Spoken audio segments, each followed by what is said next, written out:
Assalomu alaykum hurmatli kuzatuvchilar. Sizlar bilan men Tursunim Zohirjon.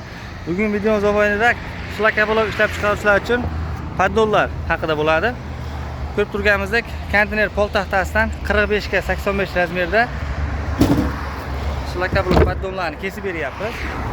Sifatlariga baho beramiz. Bu ham qalin. Konteyner pol bilamiz, mustahkam bo'ladi. Qalinligi 3 sm bo'ladi. Mana shunday ko'rinishdagi konteyner pollarini kesib shlakablok ishlab chiqaruvchilarga yetkazib beryapmiz. Demak, 45 ga 85 bu standart razmer.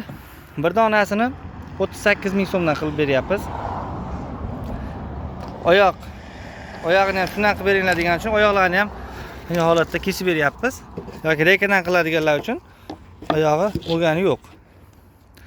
Bundan boshqa razmerlarga ham albatta kelishilgan holatda kesib berishimiz mumkin. Mana shunday ko'rib turganimizdek.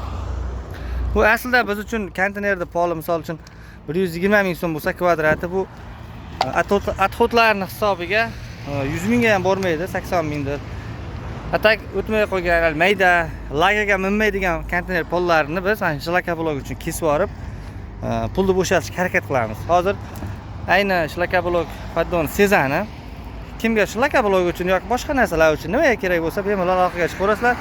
Zo'rlab ishlarni xudo xolasa bitirib beramiz. Va ko'rganimizdek, yuklay turganimizda ham mana bunda bir ikkita ozgina yog'liganlarni ham ajratib qo'yamizki, yetib borgandan keyin klient bizdan minnatdor bo'lsin degan fikrda shu ishlarni qilyapmiz. Kimga shunday sifatli konteyner pollari yoki shunday paddonlar kerak bo'lsa, pastdagi raqamga aloqa qilsangiz, zo'rlab tayyorlab beramiz.